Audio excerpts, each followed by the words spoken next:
ಎಲ್ರಿಗೂ ನಮಸ್ಕಾರ. ಎಲ್ಲರೂ ಹೇಗಿದ್ದೀರಾ? ಎಲ್ಲರೂ ರಾಯರ ಕೃಪೆಯಿಂದ ಚೆನ್ನಾಗಿದ್ದೀರಾ ಅಂತ ನಾನು ಭಾವಿಸ್ತೀನಿ. ರಾಯರು ನಿಮ್ಮೆಲ್ರಿಗೂ ಸುಖ, ಶಾಂತಿ, ನೆಮ್ಮದಿ, ಆಯುಸ್ಸು, ಆರೋಗ್ಯ, ಭಾಗ್ಯ ಕೊಟ್ಟು ಕಾಪಾಡಲಿ ಅಂತ ನಾನು ಕೇಳ್ಕೊತೀನಿ. ಜೀವನದಲ್ಲಿ ಪ್ರತಿದಿನ ಒಂದೊಂದು ಥರ ಕಷ್ಟ ಅನ್ನೋದಿರುತ್ತೆ. ಒಂದೊಂದು ದಿನ ಒಂದೊಂದು ಥರ ನಾವು ಅನುಭವಗಳನ್ನ ಅನ್ನೋದನ್ನ ನಾವು ನೋಡ್ತಾ ಹೋಗ್ತೀವಿ.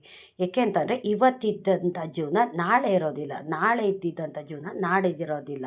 ಹಾಗೆ ನಾವು ಎಷ್ಟು ದೇವ್ರುಗಳನ್ನ ನಂಬ್ತೀವೋ ದೇವರಷ್ಟು ನಮಗೆ ಅನುಗ್ರಹ ಮಾಡೋದು, ಮತ್ತು ದೇವ್ರು ನಂಬಿದ್ರೂ ರಾಯರು ಅನುಗ್ರಹ ಮಾಡದೇ ಇರೋದು, ಈ ಥರ ಹಲವಾರು ಸೂಚನೆಗಳನ್ನೋದನ್ನು ನಮ್ಮ ಜೀವನದಲ್ಲಿ ಕೊಡ್ತಾ ಇರ್ತಾರೆ, ನಡೀತಾ ಇರುತ್ತೆ.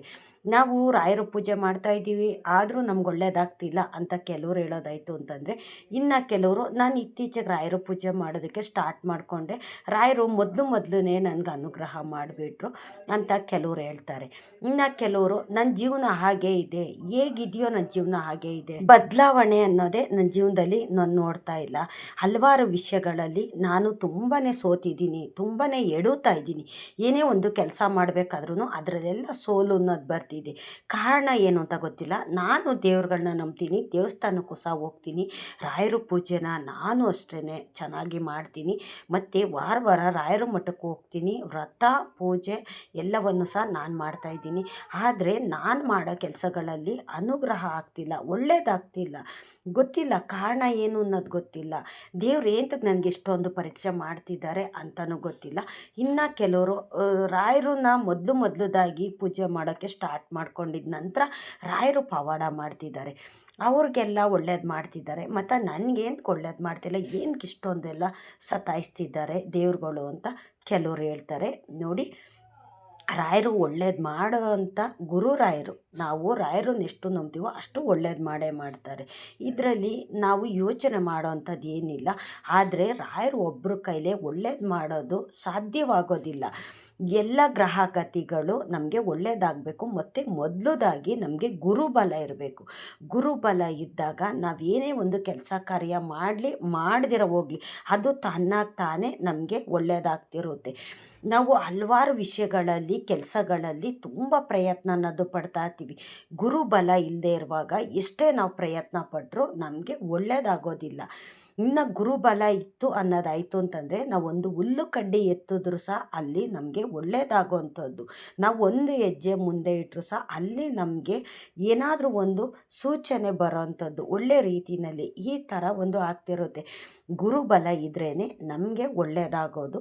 ಅದಕ್ಕೋಸ್ಕರ ನಾವು ಗುರು ರಾಯರನ್ನ ಎಷ್ಟು ಪೂಜೆ ಮಾಡ್ತೀವೋ, ರಾಯರನ್ನ ಪೂಜೆ ಮಾಡಿದ್ರೆ ನಮಗೆ ಗುರುಬಲ ಬಂದಂಗೆ, ಗುರು ರಾಯರು ನಮ್ಮ ಜೊತೇಲಿ ಇದ್ದಾಗೆ. ಇದನ್ನು ನಾವು ಮೊದಲದಾಗಿ ಅರ್ಥ ಮಾಡ್ಕೋಬೇಕು. ಯಾವುದೇ ಒಂದು ಕಾರಣಕ್ಕೂ ಅಷ್ಟೇ ಜೀವನ ಚೆನ್ನಾಗಿರಬೇಕಾದ್ರೂ ಅಷ್ಟೇ ಗುರುಬಲ ಇರಬೇಕು. ಗ್ರಹಗತಿಗಳು ಚೆನ್ನಾಗಿದ್ದರೆ ನಮಗೆ ಒಳ್ಳೆಯದಾಗೋವಂಥದ್ದು.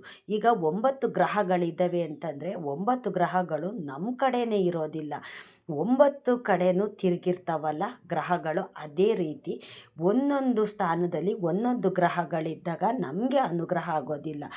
ಒಂದೊಂದು ದಿವಸ ಒಂದೊಂದು ಗ್ರಹ ನಮ್ಮ ಗ್ರಹಗತಿಗಳಲ್ಲಿ ನಮ್ಮ ಟೈಮ್ನಲ್ಲಿ ಬಂದಾಗ ನಾವು ಏನೇ ಒಂದು ಒಳ್ಳೆ ಕೆಲಸ ಮಾಡಿದ್ರೂ ಅದು ಒಳ್ಳೆಯದಾಗೋದಿಲ್ಲ, ಸಕ್ಸಸ್ ಅನ್ನೋದು ಕೊಡೋದಿಲ್ಲ. ಗುರುಬಲ ಬರಬೇಕು. ಆ ಗುರುಬಲ ಬರೋ ತನಕ ನಾವು ಕಾಯಬೇಕು. ಎಲ್ಲ ಗ್ರಹಗಳು ನಮ್ಮ ಜೀವನದಲ್ಲಿ ಬರ್ತಿದ್ದಾವೆ, ನಮ್ಮ ಟೈಮ್ ಚೆನ್ನಾಗಿಲ್ಲ ಅಂದಮೇಲೆ ಮತ್ತು ಗುರುಬಲನೂ ಬಂದೇ ಬರುತ್ತಲ್ವ, ಅದಕ್ಕೋಸ್ಕರ ನಾವು ಕಾಯಲೇಬೇಕು. ನಾವು ಎಷ್ಟು ದಿನ ನಾವು ಕಾಯ್ತೀವೋ ಅಷ್ಟು ದಿನವೂ ರಾಯರು ನಮ್ಮ ಜೊತೆಗಿರ್ತಾರೆ, ನಮ್ಮ ಮನೆ ದೇವ್ರುಗಳು ನಮ್ಮ ಜೊತೆಯಲ್ಲಿರ್ತಾರೆ. ವಿಘ್ನೇಶ್ವರ ಇದನ್ನೆಲ್ಲ ವಿಘ್ನಗಳನ್ನೆಲ್ಲ ದೂರ ಮಾಡ್ತಿರ್ತಾರೆ. ಮೊದಲದಾಗಿ ನಾವು ವಿಘ್ನೇಶ್ವರನ ಗಣೇಶನ ಪೂಜೆ ಮಾಡಬೇಕು, ಆಂಜನೇಯನಿಗೆ ಜಾಸ್ತಿ ಪೂಜೆ ಮಾಡಬೇಕು. ಯಾವುದೇ ಒಂದು ಕಾರ್ಯ ನಾವು ಮಾಡೋದಕ್ಕೆ ಮುಂಚೆ ಗಣೇಶನ ಪೂಜೆ ಮಾಡಿ ನಂತರ ಮನೆ ದೇವ್ರನ್ನ ಪೂಜೆ ಮಾಡಬೇಕು. ಇದೆಲ್ಲ ಮಾಡಿದ ನಂತರ ಆಂಜನೇಯನ ನಾವು ಜಾಸ್ತಿ ಪೂಜೆ ಮಾಡ್ತು ಅನ್ನೋದಾಯಿತು ಅಂತಂದರೆ ನಮಗೆ ಯಾವುದೇ ಒಂದು ಕೆಟ್ಟಗಳಿಗೆ ಆಗಲಿ ನಮ್ಮ ಹತ್ರ ಬರೋದಕ್ಕೆ ಆಂಜನೇಯ ಸ್ವಾಮಿ ಬರೋದಕ್ಕೆ ಬಿಡೋದಿಲ್ಲ. ಈ ಥರ ಏನಾದರೂ ಬತ್ತು ಅಂತ ಅನ್ನೋದಾಯಿತು ಅಂತಂದರೆ ವಿಘ್ನೇಶ್ವರ ಅಲ್ಲಲ್ಲೇ ವಿಘ್ನಗಳನ್ನ ದೂರ ಮಾಡ್ತಾರೆ. ನಾವು ಜಾಸ್ತಿ ವಿಘ್ನೇಶ್ವರನ ಪೂಜೆ ಮಾಡಬೇಕು, ಮತ್ತು ಆಂಜನೇಯನ ದೇವಸ್ಥಾನಕ್ಕೆ ಜಾಸ್ತಿ ಹೋಗಬೇಕು. ಶನಿವಾರ ಅಂತ ಅಲ್ಲ, ಪ್ರತಿದಿನ ಹೋದರೂ ಅಷ್ಟೇ ತುಂಬ ಒಳ್ಳೆಯದಾಗುತ್ತೆ. ಆಂಜನೇಯನಿಗೆ ಯಾವುದೇ ಒಂದು ಗ್ರಹಗತಿಗಳಾಗಲಿ ಯಾರೇ ಆಗಲಿ ಅವರು ಸ್ಥಾನಕ್ಕೆ ಅವರು ಇದಕ್ಕೆ ಬರೋಂಥದ್ದೆಲ್ಲ ಹೆಸರು ಬಲಕ್ಕೆ ಬರೋದಿಲ್ಲ, ಬರೋಕ್ಕಾಗೋದು ಇಲ್ಲ. ಹಂಗಾಗಿ ಆಂಜನೇಯನ ಜಾಸ್ತಿ ನೀವು ಪೂಜೆ ಮಾಡ್ತಾ ಹೋಗಿ. ಮತ್ತು ಇವ್ರನ್ನೆಲ್ಲ ನಾವು ಪೂಜೆ ಮಾಡಿದಾಗ ನಮ್ಮ ಗ್ರಹಗತಿಗಳೇನಿದೆ ನೋಡಿ ಅದನ್ನೆಲ್ಲ ದೂರ ಮಾಡ್ತಾರೆ ಆಂಜನೇಯ ಸ್ವಾಮಿ ಮತ್ತು ಗಣೇಶ. ಇದನ್ನೆಲ್ಲ ದೂರ ಮಾಡಿದ ನಂತರ ನಾವು ಯಾವುದೇ ಒಂದು ದೇವ್ರನ್ನ ಆರಾಧಿಸ್ತೀವಲ್ವ, ಆ ಆರಾಧಿಸೋಂಥ ದೇವ್ರಿಗೆ ದಾರಿ ಬಿಡ್ತಾರೆ. ಇವರೆಲ್ಲ ದಾರಿ ಬಿಡ್ತಾರೆ. ಕೆಲವೊಂದು ಟೈಮಲ್ಲಿ ನಮ್ಮ ಮನೆ ದೇವ್ರುಗಳು ಅಷ್ಟೇ ಅನುಗ್ರಹ ಮಾಡೋಕ್ಕಾಗೋದಿಲ್ಲ. ಈ ಗ್ರಹಗತಿಗಳು ನಮ್ಗೆ ಅಡ್ಡವಾಗಿ ನಿಂತಾಗ ಮನೆ ದೇವರು ಅಷ್ಟೇ ನಮ್ಮ ಕೈ ಬಿಟ್ಟುಬಿಡ್ತಾರೆ. ಅಂಥ ಟೈಮಲ್ಲೂ ಸಹ ನಮ್ಮ ಮನೆ ದೇವರು ಏನೂ ಮಾಡೋಕ್ಕಾಗೋದಿಲ್ಲ. ಅದಕ್ಕೋಸ್ಕರ ಇವನ್ನೆಲ್ಲ ನಾವು ಮೊದಲದಾಗಿ ಗಣೇಶನ ಆಂಜನೇಯನ ಪೂಜೆ ಮಾಡ್ತಾ ಹೋದಾಗ ಮನೆ ದೇವ್ರ ಅನುಗ್ರಹ ಮೊದಲು ಸಿಕ್ಕುತ್ತೆ. ನಂತರ ನಾವು ಆರಾಧಿಸುವಂಥ ರಾಘವೇಂದ್ರ ಸ್ವಾಮಿ ಅನುಗ್ರಹ ತನ್ನಕ್ಕೆ ತಾನೇ ಬಂದುಬಿಡುತ್ತೆ. ಅವರು ಯಾವಾಗಲೂ ಅಷ್ಟೇ ಅಸ್ತು ಅಂತ ಹೇಳೋವಂಥದ್ದು. ಪ್ರತಿಯೊಬ್ಬ ಮನುಷ್ಯನಿಗೂ ಪೂಜೆ ಮಾಡೋರ್ಗು ಸಹ ರಾಯರು ಅನುಗ್ರಹ ಮಾಡೋದಕ್ಕೆ ಅಂತಲೇ ಅವರು ತಥಾಸ್ತು ಅಂತಲೇ ಕೂತಿರ್ತಾರೆ. ಅವರು ತಥಾಸ್ತು ಅಂತ ಹೇಳೋದಕ್ಕೆ ಇವೆಲ್ಲ ಗ್ರಹಗತಿಗಳು ದೇವರುಗಳು ಅಡ್ಡ ಬಂದಾಗ ರಾಯರು ಒಳ್ಳೇದು ಮಾಡೋಕ್ಕಾಗೋದಿಲ್ಲ. ಹಂಗಾಗಿ ನೀವು ಜಾಸ್ತಿ ಗಣೇಶನ ಆಂಜನೇಯನ ಮೊದಲು ನೀವು ಜಾಸ್ತಿ ನಂಬಿ ಜಾಸ್ತಿ ಅವ್ರ ದೇವಸ್ಥಾನಕ್ಕೆ ಹೋಗಿದ್ದು ಬನ್ನಿ. ಅವ್ರ ಆಶೀರ್ವಾದ ಇದ್ದರೆ ನಮಗೆ ಯಾವುದೇ ಒಂದು ನಾವು ಈಗ ಹೇಳ್ತೀವಲ್ಲ, ಟೈಮು ಚೆನ್ನಾಗಿಲ್ಲಪ್ಪ, ನಮ್ಮ ಗಳಿಗೆ ಚೆನ್ನಾಗಿಲ್ಲ, ಅದಕ್ಕೆ ನಾವು ಏನೇ ಒಂದು ಕೆಲಸ ಮಾಡ್ತಿದ್ರು ಅದರಲ್ಲೆಲ್ಲ ಬರೀ ಲಾಸ್ ಅನ್ನೋದು ಬರ್ತಿದೆ. ಈಗ ಒಂದು ವ್ಯಾಪಾರ ಮಾಡ್ತಾಯಿದ್ದೀನಿ, ಒಂದು ಕೆಲಸಕ್ಕೆ ಹೋಗ್ತಾಯಿದ್ದೀನಿ, ಅಲ್ಲೆಲ್ಲ ಒಳ್ಳೇದಾಗ್ತಿಲ್ಲ, ತುಂಬ ಲಾಸ್ ಆಗ್ತಿದೆ ಅಂತ ಹೇಳ್ತೀವಲ್ಲ, ಇದೇ ಗ್ರಹಗತಿಗಳು ಗುರುಬಲ ಇಲ್ಲ ಅಂದಾಗ ನಮಗೆ ಈ ಥರ ಒಂದು ಅಡೆತಡೆಗಳನ್ನೋದು ಬರ್ತಿರುತ್ತೆ. ನಾನು ಅದಕ್ಕೆ ಸುಮಾರು ವಿಡಿಯೋಗಳಲ್ಲಿ ಹೇಳೋದು, ಆಂಜನೇಯನ ದೇವಸ್ಥಾನಕ್ಕೆ ಹೋಗಿ, ಗಣೇಶನ ದೇವಸ್ಥಾನಕ್ಕೆ ಹೋಗಿ, ಆವಾಗ ರಾಯರು ತನ್ನಕ್ಕೆ ತಾನಾಗೆ ದಾರಿ ಬಿಡ್ತಾರೆ, ಒಳ್ಳೇದನ್ನು ಮಾಡ್ತಾರೆ ಅವರು ಅಂತ ನಾನು ಹೇಳೋ ಅಂಥದ್ದು. ಇನ್ನು ರಾಯರು ಪೂಜೆ ಮಾಡ್ತಾಯಿದ್ದೀವಿ ಅಂತಂದರೆ ನೀವು ಮಾಡಿದ್ದಂಥ ಪೂಜೆಗೆ ಫಲ ಅನ್ನೋದು ಅಲ್ಲಿ ಇರುತ್ತೆ, ಸ್ಟಾಕ್ ಮಾಡ್ಕೊಂಡು ಇಟ್ಕೊಂಡಿರ್ತಾರೆ ರಾಯರು. ನಿಮ್ಮ ಗ್ರಹಗತಿಗಳೆಲ್ಲ ದೂರ ಆದ ನಂತರ ಒಂದೇ ಸತಿ ನಿಮಗೆ ಒಳ್ಳೆಯದಾಗೋವಂಥದ್ದು. ನಿಮಗೆ ಕಷ್ಟ ಬರ್ತಿದೆ ಅಂತ ಹೇಳ್ತೀರಲ್ಲ, ಆವಾಗಲೂ ಸಹ ರಾಯರು ನಿಮ್ಮ ಜೊತೆಗಿರ್ತಾರೆ. ಜಾಸ್ತಿ ಕಷ್ಟ ಬರೋದನ್ನ ತಡೆದು ಕಮ್ಮಿ ಕಷ್ಟನ ನಿಮಗೆ ಕೊಡೋ ಅಂಥದ್ದು. ಅವರು ಎಷ್ಟು ನೋವು ಅನುಭವಿಸ್ತಾರೆ ಗೊತ್ತಾ, ಒಳ್ಳೊಳಗೆ ನೋವು ತಿಂತಾ ಇರ್ತಾರೆ, ಕಣ್ಣೀರು ಹಾಕ್ತಿರ್ತಾರೆ ರಾಯರು. ಇವ್ರಿಗೆ ಇಷ್ಟೊಂದು ಕಷ್ಟ ಬರ್ತಿದೆ, ನಾನು ಒಳ್ಳೇದು ಮಾಡಿದ್ರು ಅವ್ರ ಹತ್ರ ಒಳ್ಳೇದು ಹೋಗ್ತಿಲ್ವಲ್ಲ, ನಾನು ಎಷ್ಟೇ ಅನುಗ್ರಹ ಮಾಡಿದ್ರು ಅವ್ರಿಗೆ ಅನುಗ್ರಹ ಆಗ್ತಿಲ್ವಲ್ಲ ಅಂತ ಅವ್ರು ತುಂಬ ನೋವು ಪಡ್ತಿರ್ತಾರೆ, ತುಂಬ ವ್ಯಥೆ ಪಡ್ತಿರ್ತಾರೆ. ಆವಾಗ ನಿಮಗೆ ಸೂಚನೆ ಅನ್ನೋದು ಕೊಡ್ತಾರೆ, ಕನಸಿನಲ್ಲೋ ಇಲ್ಲ ಯಾರ ಮುಖಾಂತರನೋ ಇಲ್ಲ ಯಾರ ಬಾಯಲಾದರೂ ಹೇಳ್ಸೋದು, ಇಲ್ಲ ನೀವೆಲ್ಲಾದರೂ ದೇವ್ರಿಗೆ ಹೋಗ್ತಿರಲ್ಲ, ಮನೆ ದೇವ್ರಿಗೋ ಎಲ್ಲಾದರೂ ಅಲ್ಲಿ ಅರ್ಚಕ್ರ ಕೈಲಿ ಹೇಳ್ಸೋವಂಥದ್ದು, ಇಲ್ಲ ದೇವರು ಈ ಥರ ಒಂದು ಮಹಿಮೆ ಆಗೋ ಇಲ್ಲ ಏನೋ ಒಂದು ರೂಪದಲ್ಲಿ ಬಂದು ಹೇಳೋವಂಥದ್ದು. ಈ ಥರ ನಿಮಗೆ ಕೆಟ್ಟದಾಗಿದೆ, ನೀವು ಅದನ್ನು ಸರಿ ಮಾಡ್ಕೊಳ್ಳಿ, ಈ ಕಡೆಯಿಂದ ನಿಮಗೆ ಯಾರೋ ಏನೋ ಮಾಡಿದ್ದಾರೆ ಅಂತ ಈ ಥರ ಸೂಚನೆ ಅನ್ನೋದು ಕೊಡ್ತಾರೆ. ಅಲ್ಲಿ ನಾವು ಅರ್ಥ ಮಾಡಿಕೊಂಡು ಏನು ಕೆಟ್ಟದಾಗಿದೆ, ಯಾವ ಕಡೆಯಿಂದ ನಮಗೆ ಈ ಥರ ನಮ್ಗೆ ಕೆಟ್ಟದ್ದು ಮಾಡ್ತಿದ್ದಾರೆ ಜನಗಳು ಅಂತ ತಿಳ್ಕೊಂಡು ನೀವು ಅಲ್ಲಿ ಅದನ್ನು ಸರಿಪಡಿಸ್ಕೊಳ್ಳಿ. ಮೊದಲದಾಗಿ ನಿಮ್ಗೆ ಆ ಥರ ಕನಸುಗಳು ಸೂಚನೆಗಳು ಬರೋದು ಗೊತ್ತಾಗ್ತಿಲ್ಲ ಅಂದಾಗ ಹಿರಿಯವರು ಇರ್ತಾರಲ್ಲ, ಯಾರಾದರೂ ದೊಡ್ಡವರು ಇರ್ತಾರಲ್ಲ ಮನೆಯಲ್ಲಿ, ಅವ್ರನ್ನ ಕೇಳಿ, ನನಗೆ ಕನಸಿನಲ್ಲಿ ಈ ಥರ ಬರ್ತಿದೆ, ಈ ಥರ ದೇವ್ರುಗಳು ಬರ್ತಿದೆ, ಮತ್ತು ಈ ಥರ ಕೆಟ್ಟದಾಗಿ ನನಗೆ ಕನಸು ಬರ್ತಿದೆ, ಇದರ ಅರ್ಥ ಏನು ಅಂತ ದೊಡ್ಡವರು ತಿಳಿದವರು ಇರ್ತಾರೆ, ಅವ್ರನ್ನ ಕೇಳಿ. ಅವ್ರಿಗೆ ಎಲ್ಲವೂ ಸಹ ಗೊತ್ತಿರುತ್ತೆ, ದೇವ್ರ ಬಗ್ಗೆ ಆಗಿರ್ಬೋದು ಇಲ್ಲ ಬೇರೆ ಯಾವುದಾದ್ರೂ ಒಂದು ಕೆಟ್ಟ ರೀತಿಯಲ್ಲಿ ಆಗಿರ್ಬೋದು, ಅವ್ರಿಗೆ ದೊಡ್ಡವ್ರಿಗೆ ತಿಳುವಳಿಕೆ ಇರುತ್ತೆ, ಅವ್ರಿಗೆಲ್ಲ ಗೊತ್ತಿರುತ್ತೆ, ಅವ್ರನ್ನ ಕೇಳಿ ತಿಳ್ಕೊಳ್ಳಿ. ನಿಮಗೆ ದೊಡ್ಡವರು ಕೇಳೋಕ್ಕಾಗಲಿಲ್ಲ, ಅವ್ರು ಏನು ಹೇಳೋದಿಲ್ಲ ಅಂತ ಅನ್ನೋದಾಯಿತು ಅಂತಂದರೆ ನೀವು ದೇವಸ್ಥಾನಗಳಿಗೆ ಹೋಗ್ತಿರಲ್ಲ, ಅಲ್ಲಿ ಅರ್ಚಕ್ರನ್ನ ಕೇಳಿ. ಅರ್ಚಕರಿಗೆ ಎಲ್ಲವೂ ಸಹ ಗೊತ್ತಿರುತ್ತೆ, ಅವ್ರು ಹೇಳ್ತಾರೆ ನೀವು ಎಲ್ಲ ಸಂಪೂರ್ಣವಾಗಿ ಹೇಳಬೇಕು, ನನ್ನ ಕಷ್ಟಗಳು ಬಿಟ್ಟು ಬಿಡದಾಗೆ ನನ್ನ ಬೆನ್ನತ್ತುತ್ತಿದೆ, ನಾನು ಎಷ್ಟೇ ದೇವ್ರ ಪೂಜೆ ಮಾಡಿದ್ರು ದೇವಸ್ಥಾನಕ್ಕೆ ಹೋದರೂ ನನ್ನ ಕಷ್ಟ ಮಾತ್ರ ಹಾಗೇ ಇದೆ, ಮತ್ತು ಕನಸಿನಲ್ಲಿ ಈ ಥರ ಕನಸು ಬೀಳ್ತಿದೆ ನನಗೆ, ಇದರ ಅರ್ಥ ಏನು ಅಂತ ನೀವು ಅಲ್ಲಿ ಅರ್ಚಕ್ರನ್ನ ಕೇಳಿ.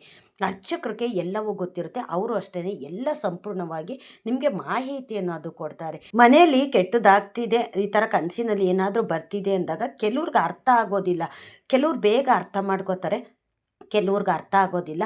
ಆವಾಗ ನೀವು ಗೊತ್ತಾಗಲಿಲ್ಲ ಅಂದರೆ ಯಾರನ್ನಾದ್ರೂ ಕೇಳಿ ಅವರು ಹೇಳ್ತಾರೆ. ನೀವು ಅದನ್ನೆಲ್ಲ ಅರ್ಥ ಮಾಡ್ಕೊಳ್ತೀರಾ, ಅಯ್ಯೋ ಏನೋ ಕನಸಿನಲ್ಲಿ ಬಂದಿದೆ, ಬಿಡಪ್ಪ ಏನೋ ಅದನ್ನೇ ನೆನೆಸ್ಕೊಂಡಿದ್ದೇನೋ ಅದಕ್ಕೆ ಬಂದಿದೆ, ಹಾಗೆ ಬಂದಿದೆ ಅಂತ ನೀವು ಕೇರ್ಲೆಸ್ ಮಾಡೋದಕ್ಕೆ ಹೋಗಬೇಡಿ. ಅದಕ್ಕೆ ಒಂದು ಅರ್ಥ ಅನ್ನೋದು ಕೊಟ್ಟಿರ್ತಾರೆ ಭಗವಂತ, ಸೂಚನೆ ಅನ್ನೋದು ಕೊಟ್ಟಿರ್ತಾರೆ. ನೀವು ರಾಯರು ನಂಬ್ತಿದ್ದೀರಾ ಅಂದರೆ ಕನಸಿನಲ್ಲಿ ಈ ಥರ ಸೂಚನೆ ಅನ್ನೋದು ಕೊಡ್ತಿದ್ದಾರೆ. ನೀವು ಎಚ್ಚೆತ್ಕೊಳ್ಳಿ, ನೀವು ಅರ್ಥ ಮಾಡ್ಕೊಳ್ಳಿ, ಇದಕ್ಕೆ ಏನಾದರೂ ಒಂದು ಪರಿಹಾರ ಮಾಡಿಕೊಳ್ಳಿ ಅಂತಲೇ ರಾಯರು ಈ ಥರ ಸೂಚನೆ ಅನ್ನೋದನ್ನು, ರಾಯರಾಗಿರ್ಬೋದು ಇಲ್ಲ ಮನೆ ದೇವರಾಗಿರ್ಬೋದು, ಈ ಥರ ಸೂಚನೆ ಅನ್ನೋದು ಕೊಟ್ಟೇ ಕೊಡ್ತಾರೆ. ನಿಮ್ಮ ಕಷ್ಟ ಬರ್ತಿದೆ ಅಂದರೆ ಮೊದಲದಾಗಿ ಮನೆ ದೇವರು ಬಿಡೋದಿಲ್ಲ. ಮನೆ ದೇವ್ರಿಗೂ ಕೈ ಬಾಯಿ ಕಟ್ಟಾಕ್ಬಿಟ್ಟು ಈ ಥರ ಒಂದು ಏನಾದರೂ ಮಾಡ್ತಾರೆ. ಅವಾಗ ಮನೆ ದೇವರು ಅಷ್ಟೇ ಏನೂ ಮಾಡೋಕ್ಕಾಗೋದು, ಮನೆ ದೇವರು ಏನು ಮಾಡೋಕ್ಕಾಗದೇ ಇರೋ ಅಂಥ ಕೆಲಸಗಳನ್ನ ಮಾಡಿರ್ತಾರೆ. ಯಾರಾದರೂ ಏನಾದ್ರು ಮಾಡಿರ್ತಾರೆ. ಈಗ ನೀವು ಚೆನ್ನಾಗಿದ್ದೀರಾ ಅಂತಂದರೆ ಯಾರಾದರೂ ಏನಾದರೂ ಮಾಡೋದು, ಇಲ್ಲ ಕೆಟ್ಟ ದೃಷ್ಟಿ ಹಾಕೋದು, ಕೆಟ್ಟ ಕಣ್ಣು ಹಾಕೋದು, ಈ ಥರ ಎಲ್ಲಾದರೂ ಹೋಗಿ ಏನಾದರೂ ಮಾಡಿಸ್ಕೊಂಬಂದು ನಿಮ್ಮ ಮನೆ ಹತ್ರ ಅಕ್ಕಪಕ್ಕದಲ್ಲ ಹಾಕೋದು, ಇಲ್ಲ ನೀವು ಅವ್ರ ಮನೆಗೆ ಹೋದಾಗ ನಿಮಗೆ ಊಟದಲ್ಲೋ ನೀರಿನಲ್ಲೋ ಏನರಲ್ಲಾದರೂ ಕೊಡೋದು, ಈ ಥರ ಮಾಡಿರ್ತಾರೆ. ಕೆಲವರು ಇರ್ತಾರೆ ಸಹಿಸ್ಕೊಳ್ದೇ ಇರೋ ಅಂಥವ್ರು ಈ ಥರ ಒಂದು ಕೆಟ್ಟ ಕೆಲಸ ಮಾಡ್ತಿರ್ತಾರೆ. ನಿಮ್ಗೆ ಆಗದೆ ಇರೋರ ಮನೆಗೆ ನೀವು ಹೋಗ್ತಿರಲ್ಲ, ಆವಾಗ ನೀವು ಸ್ವಲ್ಪ ಹುಷಾರಾಗಿರಬೇಕು. ನೀವು ಮನೆಗೆ ಬರುವಾಗಲೂ ಅಷ್ಟೇ ಹುಷಾರಾಗಿ ಬನ್ನಿ. ಮತ್ತು ಅವರು ನಿಮ್ಮ ಮನೆಗೆ ಬಂದಾಗ ಸ್ವಲ್ಪ ನೀವು ಅವ್ರನ್ನ ಅಬ್ಸರ್ವ್ ಮಾಡಿ. ನೀವು ಅವರು ಏನು ಮಾಡ್ತಿದ್ದಾರೆ, ಎಲ್ಲಿ ಏನು ಇಡ್ತಿದ್ದಾರೆ, ಸ್ವಲ್ಪ ಅವ್ರನ್ನ ನೀವು ಅಬ್ಸರ್ವ್ ಮಾಡಿ. ಏಕೆ ಅಂತಂದರೆ ಅವರು ನಿಮ್ಮ ಮನೆಗೆ ಬಂದು ಏನಾದರೂ ಹಾಕೋದಕ್ಕೆ ಇಲ್ಲ ಮಾಡೋದಕ್ಕೆ ಅವ್ರಿಗೆ ಅನುಕೂಲ ಆಗಲಿ ಅಂತಲೇ ಮಾತಾಡದೇ ಇದ್ದರೂ ಸಹ, ನಿಮ್ಗೆ ಆಗದೆ ಇದ್ದರೂ ಸಹ ಅವರು ನಿಮ್ಮ ಮನೆಗೆ ಬರೋದಕ್ಕೆ ಈ ಥರ ಒಂದು ಕೆಲವು ಪ್ರಯತ್ನಗಳನ್ನೋದನ್ನು ಮಾಡ್ತಾರೆ. ಏಕೆಂದರೆ ಇದು ಸುಮಾರು ಜನದ ಜೀವನದಲ್ಲಿ ನಡೆದಿದೆ, ಮಾಡ್ತಾನೂ ಇದ್ದಾರೆ. ಆಗದೆ ಇರೋರು ಈ ಥರ ಎಲ್ಲ ಮಾಡ್ತಿದ್ದಾರೆ. ಆವಾಗ ನೀವು ಸ್ವಲ್ಪ ಹುಷಾರಾಗಿರಿ.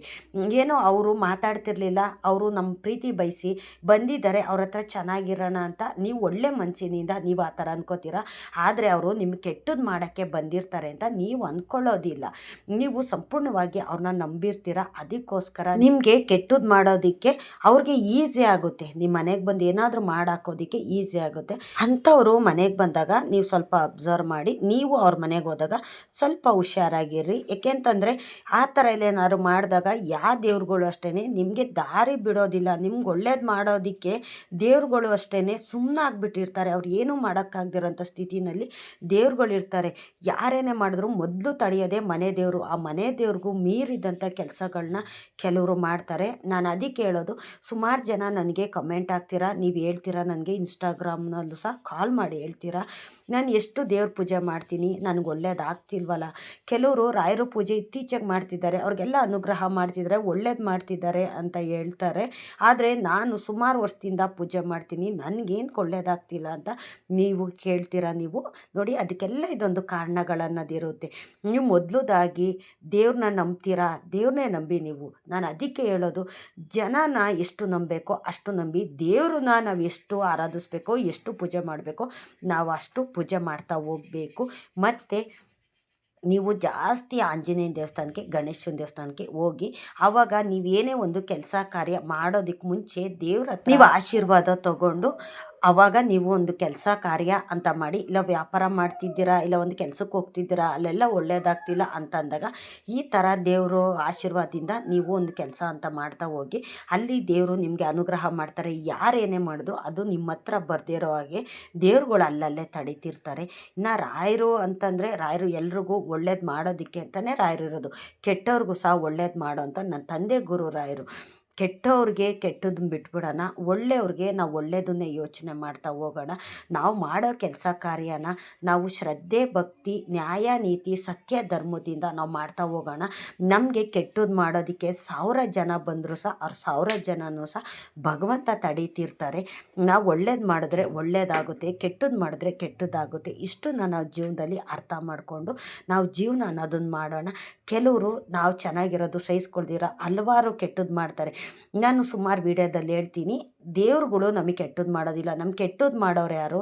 ಮನುಷ್ಯನ ರೂಪದಲ್ಲೇ ಮೊದಲದಾಗಿ ನಮ್ಮ ಕಷ್ಟ ಬರೋದಕ್ಕೆ ಕಾರಣನೇ ನಾವು ಹಚ್ಕೊಳ್ಳೋಂಥ ಜನಗಳು, ನಮ್ಮ ಸಂಬಂಧದವರಾಗಿರ್ಬೋದು, ಇಲ್ಲ ಹೊರಗಡೆ ಜನ ಆಗಿರ್ಬೋದು, ನಮ್ಮ ಏಳಿಗೆ ಸಹಿಸ್ಕೊಳ್ದೇ ಇರೋಂಥವ್ರು ಈ ಥರ ಒಂದು ಕೆಟ್ಟದ್ದು ಮಾಡ್ತಾರೆ. ಹಂಗಾಗಿ ನಾವು ದೇವ್ರ ಮುಂದೆ ಕೂತ್ಕೊಂಡು ನನಗೇಂತ ಕಷ್ಟ ಕೊಡ್ತಾ ಇದೆಯಾ ಅಂತ ನಾವು ದೇವ್ರನ್ನ ಕೇಳ್ತೀವಿ. ದೇವರೆಲ್ಲ ನಮಗೆ ಕಷ್ಟ ಕೊಡೋದು, ಜನಗಳು ಕಷ್ಟ ಕೊಡೋದು. ಜನದ ರೂಪದಲ್ಲಿ ದೇವ್ರುಗಳು ಕಷ್ಟ ಕೊಡಿಸೋ ಅಂಥದ್ದು. ಹಂಗಾಗಿ ದೇವರೇ ಆ ಕಷ್ಟನೆಲ್ಲ ದೂರ ಮಾಡ್ತಾರೆ. ನಮಗೆ ಗೊತ್ತಿದ್ದಷ್ಟು ನಾವು ಒಳ್ಳೇದನ್ನ ಮಾಡ್ತಾ ಹೋಗೋಣ. ನಮಗೆಷ್ಟು ದೇವ್ರ ಪೂಜೆ ಮಾಡೋದ್ರೆ ಒಳ್ಳೇದಾಗುತ್ತೆ ಅಂತ ನಮ್ಗೆ ತಿಳಿದಿದೋ ಅಷ್ಟು ನಾವು ಒಳ್ಳೇದು ಮಾಡ್ತಾ ಹೋಗೋಣ.